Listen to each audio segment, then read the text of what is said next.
Good morning बच्चों। तो हम पढ़ रहे हैं अपना पार्ट एक स्वर्णिम भारत। उसमें हमने 16 महाजनपदों के बारे में जाना। कल हमने राजस्थान के प्रमुख जनपदों का वर्णन पढ़ा और उसके बाद हमने देखा कि जो 16 महाजनपद थे वहाँ पर जो है राजतंत्र और गणतंत्र दोनों प्रकार की शासन व्यवस्था थी। गणतंत्रात्मक शासन प्रणाली जो थी उसे जो है गणराज्य कहा जाता था और उसमें हमने देखा कि कालांतर में धीरे धीरे जो है ये गणराज्य जो थे उनमें गुटबाजी और आपसी फूट के कारण जो है ये कमजोर पड़ने लगे। और जहाँ पर जो राजतंत्र था, राजाओं का शासक था, वो राजा जो है अपनी विस्तारवादी अपने साम्राज्य के विस्तार की नीति अपनाए और उन्होंने जो है इन कमजोर जो है गणराज्यों को यानी महाजनपदों को जो है अपने साम्राज्य में मिला लिया, है ना। तो अब उसमें हमने देखा कि धीरे धीरे ये जो राजतंत्रों ने इनको जीतकर अपने साम्राज्य में मिलाया, उसमें सबसे बड़ा साम्राज्य था मगध का। मगध जो महाजनपद था, मगध का शासक शक्तिशाली था और उसने जो है जीतकर अपने जो जो ये गणराज्य और जो कमजोर ये महाजनपद थे, जैसे चेदी, पहले मत्स्य ने चेदी को अपने में मिला लिया तो चेदी और मत्स्य एक हो गए, फिर मत्स्य को मगध ने जीत लिया तो चेदी मत्स्य दोनों ही किस में मिल गए, मगध में मिल गए। इस प्रकार 16 में से 8 महाजनपदों पर जो है मगध के राजा ने अधिकार कर लिया। तो इस प्रकार मगध जो है कालांतर में एक विशाल साम्राज्य के रूप में उभर कर सामने आ गया और वहाँ का क्या था, राजवंश था। और हर्यक वंश के शासक, जब एक विशाल मगध एक विशाल साम्राज्य बना तो जो है हर्यक वंश के शासकों ने उस पर शासन किया और धीरे धीरे और भी महाजनपदों को जीतकर अपने साम्राज्य में मिला लिया हर्यक वंश के शासकों ने। उसके बाद और वंश आए, उसके बाद नंद वंश आया। तो इस प्रकार एक विशाल मगध का जो है उत्तर भारत में एक विशाल साम्राज्य स्थापित हो गया। ठीक है। अब क्या होता है कि मगध जो एक विशाल साम्राज्य था उत्तर भारत में, उसका नंद वंश का शासन था उस पर 1326 ईस्वी पूर्व के लगभग।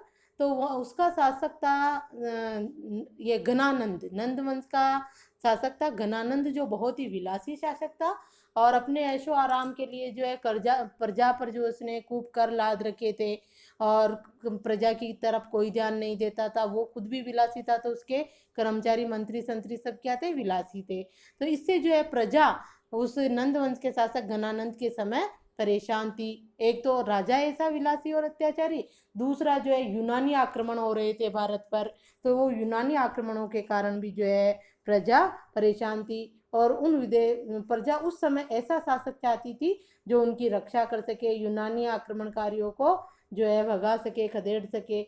और ऐसे में ही जो है ये आपके मौर्य वंश, चंद्रगुप्त मौर्य ने जो है नंद वंश के उस अंतिम शासक घनानंद को जो है मार के पराजित किया, मारा और जो है मौर्य वंश की स्थापना की मगध पर। मगध में जो है मौर्य वंश की स्थापना की किसने, चंद्रगुप्त मौर्य ने। उसका गुरु था चाणक्य, चाणक्य की सहायता से उसने मौर्य वंश की स्थापना की। कौन सा 322 ईसा पूर्व, और वो जो है 326, 1300 मैंने बोल दिया हो तो थोड़ा ध्यान रखना, 300 है। 322 ईसा पूर्व में चंद्रगुप्त मौर्य ने मगध में मौर्य वंश की स्थापना की। किसकी सहायता से, उसे अपने गुरु चाणक्य की सहायता से। ठीक है, देखो अब पढ़ लो। मौर्य वंश 16 महाजनपदों में से एक मगध का एक साम्राज्य रूप में आविर्भाव हुआ। हर्यक वंश के, कौन से वंश के शासक थे उस समय, हर्यक वंश के शासकों के समय हुआ और कालांतर में मगध ने प्राय समस्त उत्तर भारत पर अपना आधिपत्य स्थापित कर लिया। इस प्रकार जो है मगध एक विशाल साम्राज्य के रूप में उभर कर आया। अब मौर्य वंश की स्थापना देखो किसने की, चंद्रगुप्त मौर्य ने। कब की, 322 ईसा पूर्व में। ये 300 ये जो है ईसा पूर्व 326 ईस्वी के लगभग मगध के राज सिंहासन पर नंद वंश का एक विलासी राजा घनानंद सिंहासनारूढ़ था। इस समय पश्चिमोत्तर भारत सिकंदर से आक्रांत था। प्रजा अपने राजा के अत्याचारों से भी पीड़ित थी। ऐसा कर भार के कारण राज्य के लोग उससे असंतुष्ट थे। अविलासी था तो उसने प्रजा पर जो है खूब कर लगा रखा था अपने ऐशो आराम के लिए। तो प्रजा उससे दुखी थी। किससे? नंद वंश के शासक घनानंद से। एक तो प्रजा अपने ही राजा से दुखी, और दूसरा जो है यूनानी आक्रमणकारी सिकंदर जो था वो भी भारत पर आक्रमण कर रहा था बार बार, तो उससे भी दुखी। और नंद वंश का ये घनानंद जो राजा था उस पर कोई ध्यान नहीं दे रहा था सिकंदर के आक्रमणों पर। ऐसी परिस्थिति में मगध को एक ऐसे व्यक्ति की आवश्यकता तो थी जो विदेशी आक्रमण से उत्पन्न संकट को दूर करे और उसे एक सूत्र में बांधकर चक्रवर्ती सम्राट के आदर्श को चरितार्थ करे। शीघ्र ही भारत के, अब इस पे अंडरलाइन कर लो, ऐसे राजा की आवश्यकता थी। तो शीघ्र ही भारत के राजनीतिक नवमंडल पर कौटिल्य का शिष्य चंद्रगुप्त प्रकट हुआ तथा एक नवीन राजवंश मौर्य वंश की स्थापना की। तो यहाँ आपके दो छोटे प्रश्न बन रहे हैं। मौर्य वंश की स्थापना किसने की? चंद्रगुप्त मौर्य ने। किसकी सहायता से की? कौटिल्य की सहायता से। और एक ये कि नंद वंश का अंतिम शासक कौन था? घनानंद। वो कैसा था? विलासी शासक था। ठीक है। और आक्रमण किसके हो रहे थे? यूनानी आक्रमणकारी सिकंदर के। तो इस प्रकार मौर्य वंश की स्थापना हुई। नंद वंश का शासक जो था ना, ये चंद्रगुप्त मौर्य नंद वंश का शासक घनानंद के ही सेना में सेनापति था, लेकिन शासक विलासी था, कोई ध्यान नहीं दे रहा था। तो सेनापति था, तो सेना भी जो है चंद्रगुप्त मौर्य यानी सेनापति के आदेश का ही पालन करती थी, वो राजा की तरह की बात नहीं मानती थी। इस बात का पता जब घनानंद को चला ना कि मेरी सेना चंद्रगुप्त की जो है ज़्यादा आज्ञा का पालन करती है, ऐसे तो कि कहीं चंद्रगुप्त ही मुझे जो है सिंहासन से ना हटा दे, सेना उसकी तरफ हो जाएगी पूरी। तो और राजा ऐसा था, अपने कर्म तो उसको ध्यान ही थे कि मैं अपनी प्रजा पर और किसी पर कोई ध्यान नहीं दे रहा हूँ। तो ऐसा सोचकर उसने क्या करा? चंद्रगुप्त मौर्य को जो है सेनापति पद से हटा दिया। सेनापति पद से हटने के बाद जब चंद्रगुप्त मौर्य को देश निकाल दिया अपने साम्राज्य की सीमा से, तो आधी से ज्यादा सेना चंद्रगुप्त के साथ ही चली गई थी, क्योंकि वो तो अपने राजा से ज्यादा सेनापति का आज्ञा का पालन करती थी, उसका सम्मान करती थी, राजा से भी ज्यादा सेनापति चंद्रगुप्त का सम्मान करती थी। तो आधी से अधिक सेना उसके साथ ही चली गई। और इधर जो था ये चाणक्य, चाणक्य का वास्तविक नाम विष्णुगुप्त है। अपनी नीति के कारण ये चाणक्य कहलाया और अपनी कूटनीति के कारण ये कौटिल्य कहलाया। तो विष्णुगुप्त, चाणक्य और कौटिल्य एक ही व्यक्ति के नाम है। ये जो वहाँ का राजपुरोहित था, किसका? घनानंद का ही, मगध का। और तक्षशिला विश्वविद्यालय के शिक्षक भी थे चंद्रगुप्त, ब्राह्मण थे। तो जो है इसने, घनानंद था तो क्रूर ही, अच्छा शासक नहीं था ना घनानंद, तो उसने जो है इसका चाणक्य का भी अपमान कर दिया था एक बार सभा में। तो इससे चाणक्य भी इससे बदला लेना चाहता था, और चंद्रगुप्त को जो है सेनापति के पद से हटा दिया, उसको निकाल दिया, इसलिए चंद्रगुप्त भी घनानंद से नाराज था। और एक बार दोनों की, चाणक्य और चंद्रगुप्त दोनों की भेंट हो गई, और जब दोनों ने अपने बातचीत की तो दोनों के विचार मिले। दोनों का दुश्मन एक, कौन? घनानंद, नंदवंश का शासक। तो दोनों ने मिलकर जो है घनानंद का अंत करने की, नंद वंश का को समाप्त करने की जो है प्रतिज्ञा कर ली। और इधर बुद्धि तो किसकी काम की? चाणक्य की। और शक्ति किसकी काम की? चंद्रगुप्त की। और दोनों ने जो है मिलकर नंद वंश के शासक घनानंद को 322 ईसा पूर्व में पराजित कर दिया और मौर्य वंश की स्थापना की। ठीक है। तो अब देखो आगे, चंद्रगुप्त मौर्य का काल है 322 से 298 ईसा पूर्व में। तो ये छोटे प्रश्न जो भी बने वो बता दिए मैंने आपको। अब जो है यहाँ पर आपके 4 अंक का प्रश्न बनेगा पूरा, कि चंद्रगुप्त मौर्य का परिचय दीजिए और उनकी उपलब्धियों का वर्णन कीजिए। तो उपलब्धि पहली तो यही कि 322 ईसा पूर्व में चंद्रगुप्त मौर्य ने नंद वंश के शासक घनानंद को पराजित कर मौर्य वंश की स्थापना की, पहली उपलब्धि। फिर आगे आएगा कि 305 ईसा पूर्व में जो है इन्होंने यूनानी आक्रमणकारी सेल्यूकस निकेटर को पराजित किया। ठीक है। उसके बाद उनके साम्राज्य विस्तार का आ जाएगा, संधि आ जाएगी, सेल्यूकस निकेटर से संधि की, और संधि की शर्तें इसमें। फिर उनके साम्राज्य विस्तार का आ जाएगा। और फिर जो है आप जैसे दक्षिण भारत पर भी इसने आक्रमण किए थे, चौथी उपलब्धि ये तीसरा चौथा जो भी नंबर है, दक्षिण भारत पर आक्रमण किए थे इन्होंने, ये लिख दो। और अंत में इन्होंने जो है जैन धर्म ग्रहण कर लिया था। भद्रबाहु, जैन जो साधु था भद्रबाहु, उसके जो है सानिध्य में इन्होंने जैन धर्म ग्रहण कर लिया। और वृद्धावस्था में जो है जैन धर्म में एक पद्धति होती है सरलेखना, इस संलेखना पद्धति में क्या करते हैं कि वन में चले जाते हैं, भोजन पानी सब त्याग कर ईश्वर के ध्यान में लग जाते हैं, उपवास करते हैं और धीरे धीरे वो मृत्यु को प्राप्त हो जाते हैं। तो इस प्रकार चंद्रगुप्त मौर्य ने जैनेंद्रियम ग्रहण करके संलेखना पद्धति के द्वारा जो है श्रवण बेलगोला नामक स्थान जो मैसूर कर्नाटक में है वहाँ अपने शरीर का त्याग कर दिया। ठीक है, तो ये उपलब्धियों में आपको 4 5 6 जितने भी पॉइंट बनते हैं 5 या 6 पॉइंट बनेंगे। चंद्रगुप्त मौर्य का परिचय और उपलब्धियां तो आपको ये करना है, और बीच में देखो और कोई भी प्रश्न बनता है तो देखो। अब अपने गुरु चाणक्य की सहायता से अंतिम नंद शासक घनानंद को पराजित कर 25 वर्ष की आयु में चंद्रगुप्त मौर्य मगध के राज सिंहासन पर आरूढ़ हुआ। पहली उपलब्धि परिचय भी यही होगा कि चंद्रगुप्त मौर्य जो है मौर्य वंश का संस्थापक था और चाणक्य इसके गुरु थे। इस तरह परिचय दे देना पहले। और उपलब्धि हो गई, चंद्रगुप्त मौर्य ने व्यापक विजय अभियान करके जैसे ही ये मगध का शासक बना और विजय यात्रा शुरू कर दी, जो और गणराज्य छोटे मोटे जनपद गणराज्य थे उनको जीत जीत कर अपने साम्राज्य का विस्तार किया।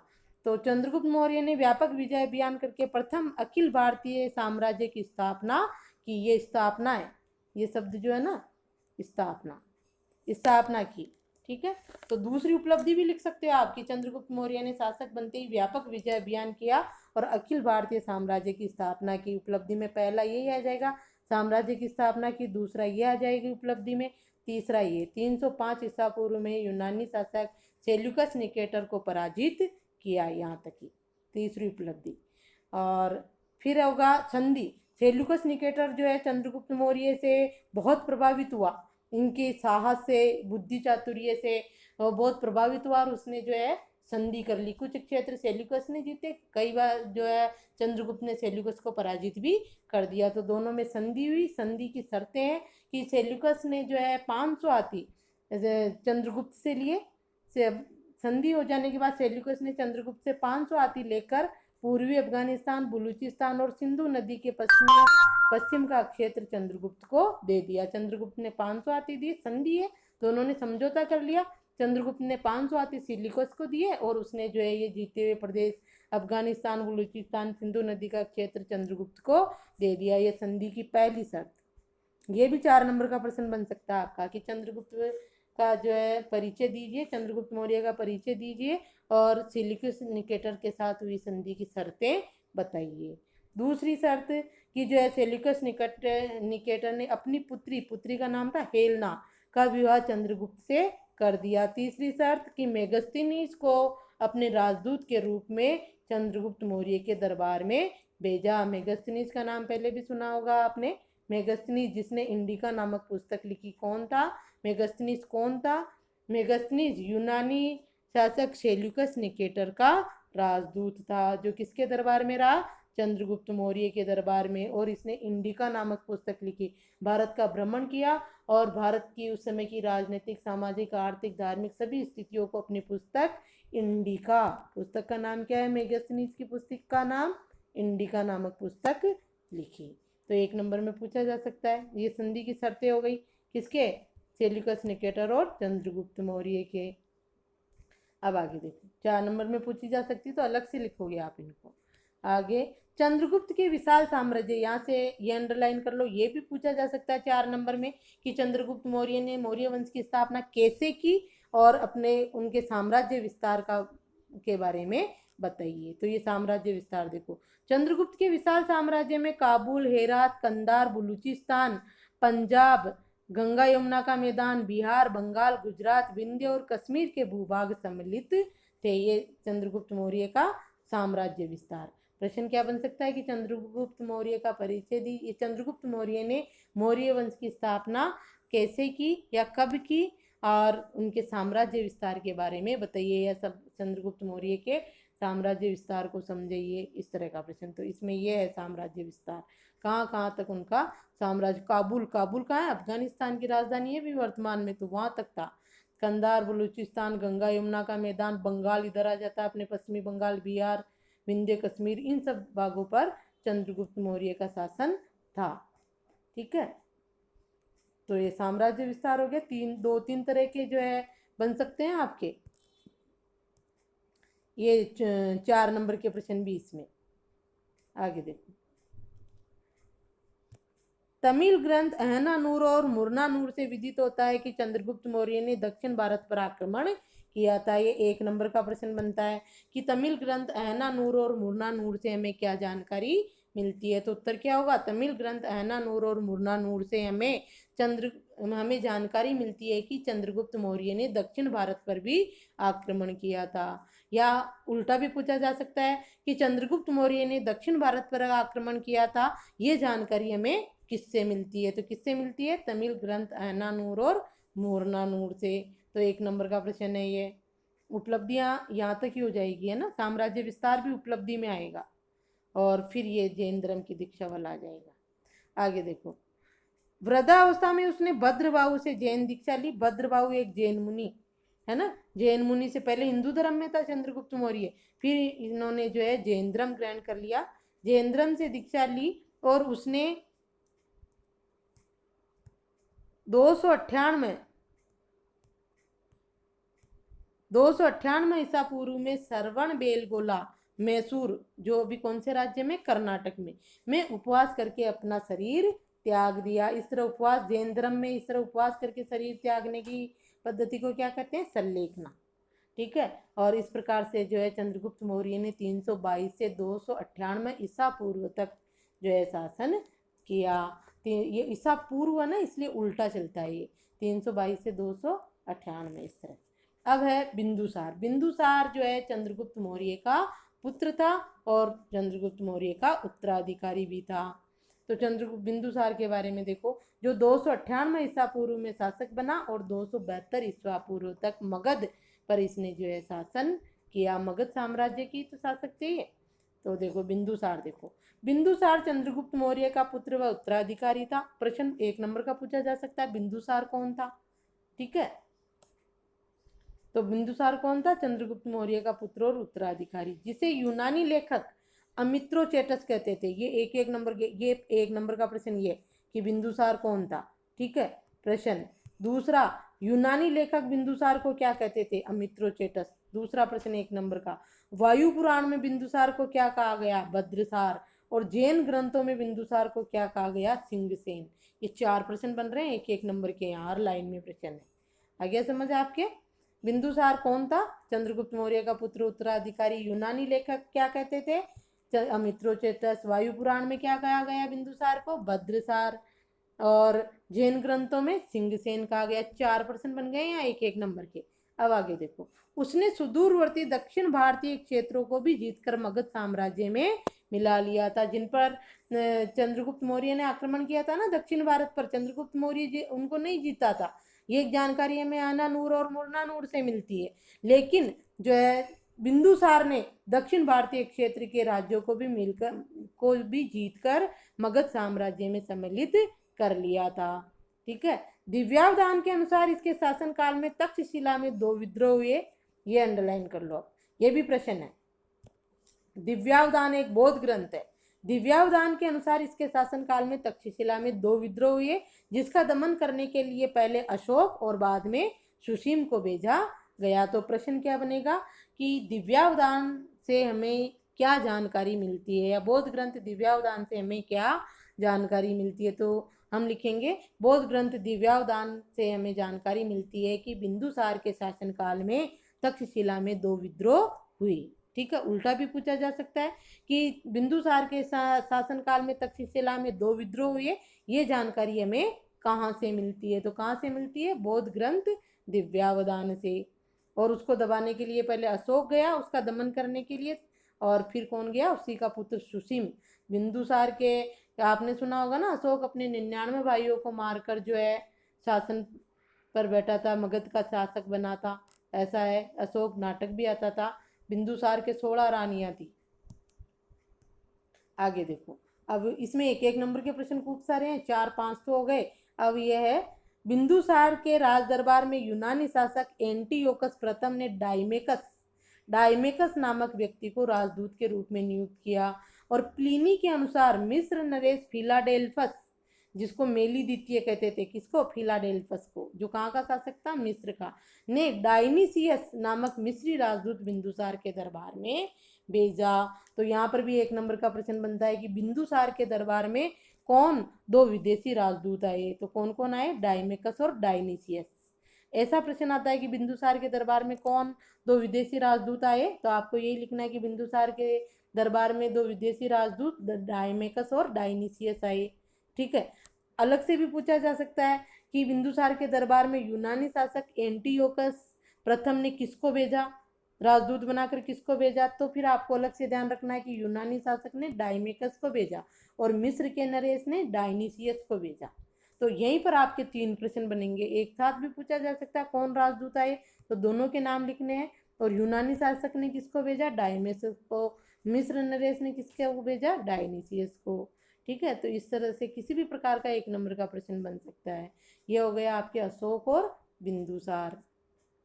ये बिंदुसार है, एक था बिंबिसार, वो हर्यक वंश जो आया था ना 16 महाजनपदों को में, जो मगध शक्तिशाली राजवंश के रूप में उभरा, तब सबसे पहले हर्यक वंश का शासक था। उसके शासक कौन थे, बिंबिसार, बिंबी है वो, बिंबिसार और अजातशत्रु। और ये बिंदुसार है जो मौर्य वंश का है, और बिंबिसार हर्यक वंश का था। ठीक है। अब हम पढ़ेंगे आगे के वीडियो में अशोक, जो मौर्य वंश का प्रतापी शासक था।